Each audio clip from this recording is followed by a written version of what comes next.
রবিবার ছুটির দিনেই ছুটি হয়ে গেল। আগরতলার সভা থেকে বিপ্লব দেবকে ওপেন চ্যালেঞ্জ অভিষেক বন্দ্যোপাধ্যায়ের। স্বপ্ন দেখছেন অভিষেক, কটাক্ষ বিজেপির। বিপ্লব দেব এখন বিগ ফ্লপ দেবে পরিণত হয়েছে। বিগ ফ্লপ দেব বলেছিল বিপ্লব আসবে, মানুষ বিপ্লবের উপর ভরসা করেছিল। এর নাম বিপ্লব দেব না, বিগ ফ্লপ দেব। আর আপনার নাম করে আপনাকে বলে যাচ্ছি, আপনার ক্ষমতা থাকলে আমার বিরুদ্ধে মামলা করবেন, আমি আসব।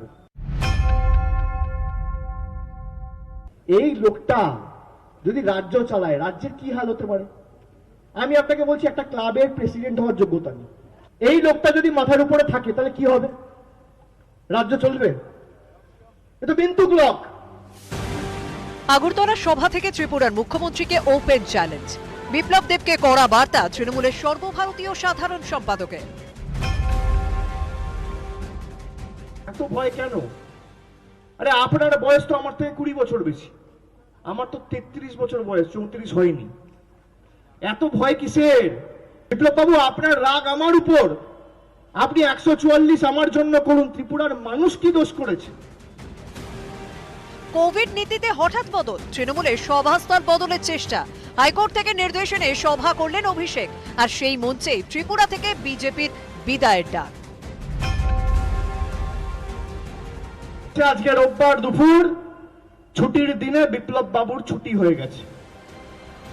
হাতিয়ার বাংলা মডেল, ত্রিপুরার মুখ্যমন্ত্রীকে বিতর্কে আহ্বান জানালেন অভিষেক। বিপ্লবকে কুৎসিতচ্যুত করার হুঁশিয়ারি তৃণমূলের সর্বভারতীয় সাধারণ সম্পাদকের। আপনার যা জেদ তার 10 গুণ জেদ আমার। আপনার জেদ কি? যে গায়ের জোরে জোর জবরদস্তি মানুষের গণতান্ত্রিক অধিকার লুণ্ঠিত করে দুয়ারে গুন্ডা সরকার চালাবো। আর আমার জেদ কি? ত্রিপুরার মানুষের স্বাধীনতা ফিরিয়ে দিয়ে ত্রিপুরায় দুয়ারে গুন্ডা না, দুয়ারে সরকারের সরকার আগামী দিন প্রতিষ্ঠা হবে। আপনি রিপোর্ট কার্ড নিয়ে আসুন। এই ত্রিপুরার মাটিতে আমাকে যখন বলবেন আমি আসব।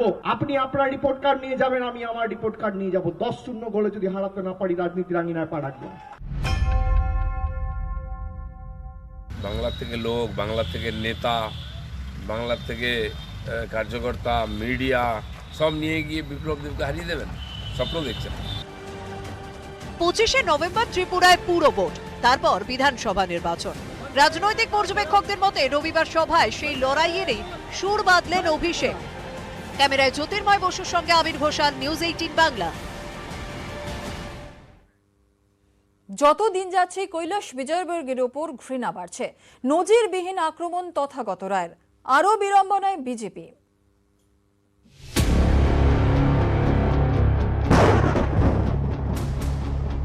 যত দিন যাচ্ছে ঘৃণা বাড়ছে, যত দিন যাচ্ছে ঘৃণা বাড়ছে, যত দিন যাচ্ছে ঘৃণা বাড়ছে।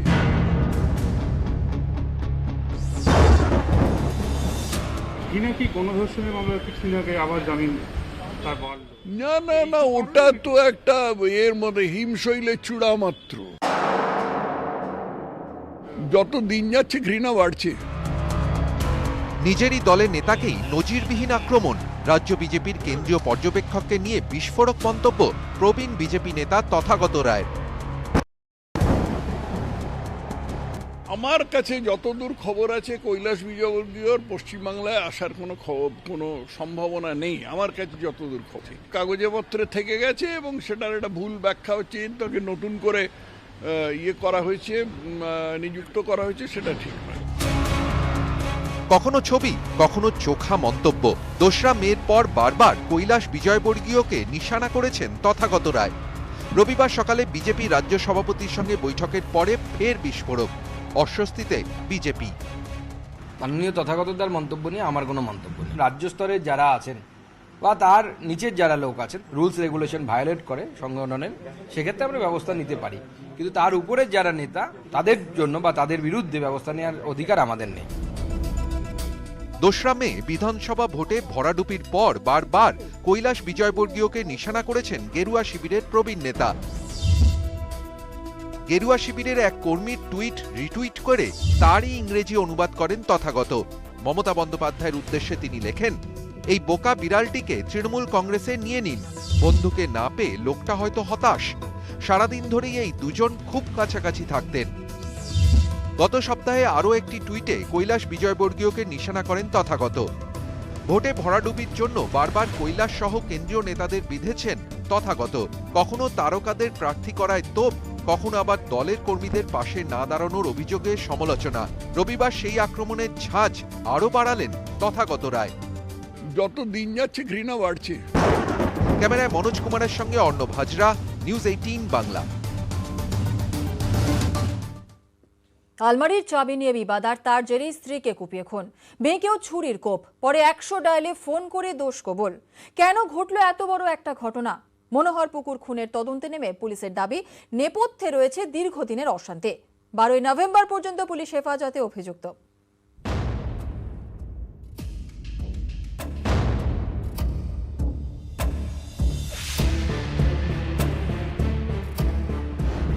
ফ্ল্যাটের মধ্যে পড়ে রয়েছে স্ত্রীর রক্তাক্ত দেহ, পাশেই ক্ষতবিক্ষত বছর 18 মেয়ে আধভিকা বাজাজ, রক্তে ভেসে যাচ্ছে মেঝে।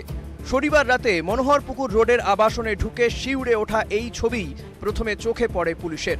তার কিছু আগেই 100 ডায়ালে ফোন করে খুনের কথা পুলিশের কাছে কবুল করেছেন স্বামী অরবিন্দ বাজাজ। বছর 20 আগে প্রিয়াঙ্কা বাজাজের সঙ্গে বিয়ে হয় অরবিন্দের। বিয়ের পর থেকেই সাংসারিক অশান্তি। ধনী পরিবারের মেয়ে প্রিয়াঙ্কা। প্রিয়াঙ্কার বাবার কোম্পানিতে কাজ করতেন অরবিন্দ বাজাজ। 2 বছর ধরে একেবারে বেকার, বাড়িতেই থাকতেন অরবিন্দ। শ্বশুরবাড়ির সঙ্গে সম্পর্কও ভালো ছিল না অরবিন্দের। সাংসারিক অশান্তি থেকেই মানসিক অবসাদ। মানসিক অবসাদের জেরেই খুন। খুনের জন্য দীর্ঘদিনের পারিবারিক অশান্তিকেই দায়ী করছে পুলিশ। हम गेट में बैठा था तो लोग चिल्ली पिल्ला बहुत देर तक झूक झमेला किया है, तो हम लोग सोचा है जैसे रोज झूक झमेला होता है वैसे आज हो रहा है। उसके बाद में सामने फ्लैट का आदमी हमको फोन किया है कि झूक झमेला बंद नहीं हो रहा है, आके देखो क्या हो रहा है। तो हम जब गया है तो सब घटना हो गया था। घर में देखा वही खून वून देखा है और लोग जमीन में सोया हुआ देखा है, उसका लड़की और लड़की का माँ दोनों। শনিবার কি নিয়ে প্রিয়াঙ্কার সঙ্গে ঝগড়া বাঁধে অরবিন্দের? পুলিশ সূত্রে খবর, দীপাবলির জন্য প্রিয়াঙ্কাকে আলমারি থেকে তাঁদের পৈতৃক বাসন বের করে দিতে বলেন অরবিন্দ। প্রিয়াঙ্কা জানান তার কাছে চাবি নেই। উত্তর শুনে শ্বশুরকে ফোন করেন অরবিন্দ। শ্বশুর জানান চাবি অন্য এক বন্ধুর কাছে আছে। এরপরেই মাথায় রক্ত চড়ে যায় অরবিন্দের। সামান্য একটা চাবি না মেলাতেই খুন? তদন্ত বলছে অন্য কথা। একদিনের এটা রাগ নয়, ক্রমে পুঞ্জীভূত এই রাগেরই বহিঃপ্রকাশ এই খুনের ঘটনা, তেমনটাই পুলিশের প্রাথমিক অনুমান। যদিও অরবিন্দকে জেরা করে গোটা বিষয়টা খতিয়ে দেখা হচ্ছে ঠিক কি কারণে তার স্ত্রীকে নৃশংসভাবে সে হত্যা করলো। ক্যামেরায় শশীপাল এবং সুরাজের সঙ্গে সুশোভন এবং অর্পিতা হাজরার রিপোর্ট, নিউজ 18 বাংলা, কলকাতা। হাওড়ায় ডেঙ্গিতে শিশুর মৃত্যু। হাওড়া পুরসভাকে পদক্ষেপের নির্দেশ মন্ত্রী অরূপ রায়ের। এলাকায় মেডিকেল টিম, পুর প্রশাসক মণ্ডলীর চেয়ারম্যান। চলল স্যানিটাইজেশন, ছড়ানো হলো কীটনাশক স্প্রে।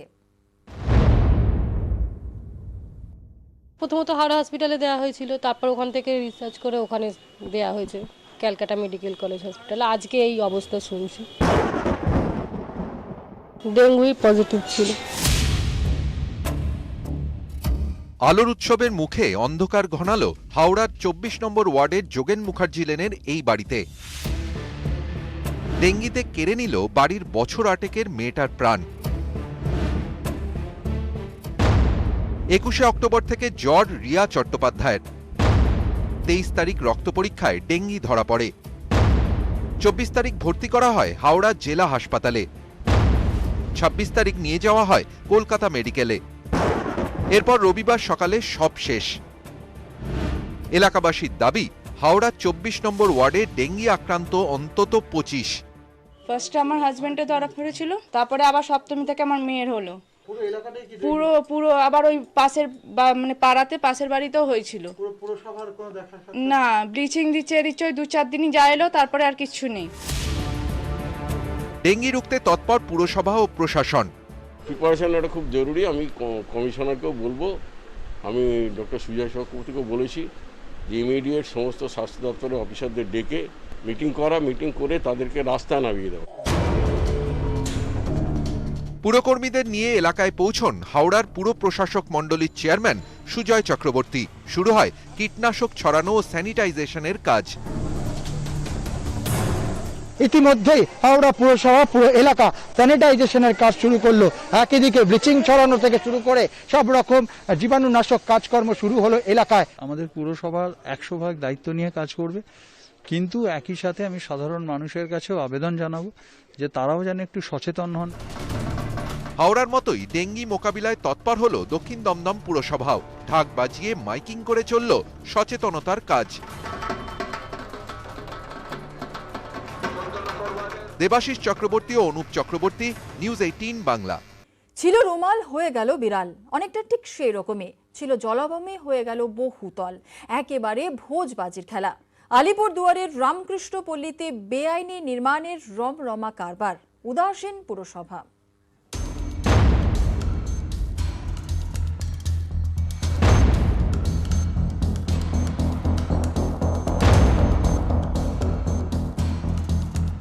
নজর পড়লেই বিপদ, শুরু হয়ে যাবে অপারেশন। উধাও হয়ে যাচ্ছে একের পর এক জলাজমি, মাথা তুলছে বহুতল।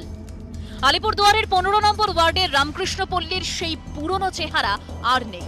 পাড়ায় পাড়ায় সিন্ডিকেট, উঠছে কাঁচা টাকা। পুরসভার সম্মতি ছাড়াই বেআইনি নির্মাণের ছড়াছড়ি। মাফিয়াদের কোপে পড়েছে এলাকার ঠিক জলাভূমি। 13টি জলাভূমির মধ্যে কোনো ক্রমে বেঁচে আছে গোটা কয়েক। বেআইনি নির্মাণের প্রতিবাদ আর পরিবেশ রক্ষার দাবিতে সরব হয়েছেন বাসিন্দারা। ঝিলটা তো আটকানো, এটা আইনত অপরাধী বলবো আমি। ঝিলের দরকার আছে, কত সময় মানুষের কত দুর্ঘটনা ঘটবে, তখন তো ঝিলের জলটা না থাকলে কি করে কি করবে। এখন আমি তো কি বলবো, এখন উপরের থেকে সরকাররা যা ব্যবস্থা নিবে তাই নিবে। তো এখানটায় মানে ঝিল বলেই ছিল, এখান দিয়ে টাউনের জল বেরিয়ে যেত। হ্যাঁ, আজকে তো সেই নালা দেখা যাচ্ছে বন্ধ হয়ে যাওয়ার মতো। জলাভূমি ভরাটের অভিযোগ উঠেছে স্থানীয় ব্যবসায়ী মহেশ রায়ের বিরুদ্ধে। বাসিন্দাদের অভিযোগ মানতে নারাজ ব্যবসায়ী। এর আগেও তো অনেকবার হয়েছে কমপ্লেন, আইসে সব পেপার দেখে গেছে, ঠিক আছে। যদি করুক কমপ্লেন, আমি তো না করি নাই, আসুক দেখুক ব্যবস্থা করুক, মিউনিসিপ্যালিটি ব্যবস্থা করুক, আমি তো না করিনি, আমি তো ড্রেন আটকাচ্ছি না। অভিযোগ খতিয়ে দেখার আশ্বাস দিয়েছে পুরসভা। চাই সর্বক্ষেত্রে যে মানুষের একটা সচেতনতা বৃদ্ধি হোক, যাতে জলাশয়গুলোতে যদি কেউই দখল করতে আসে বা জায়গা অকুপাই করতে আসে, তাহলে নিশ্চয়ই জনগণ একটা প্রতিরোধ করুক। তারপরে আমরা মিউনিসিপ্যালিটির প্রশাসন আছি, আমরা যথাসাধ্য চেষ্টা করব। একের পর এক জলাজমি বুঝিয়ে ফেলায় তৈরি হচ্ছে নিকাশি সমস্যা।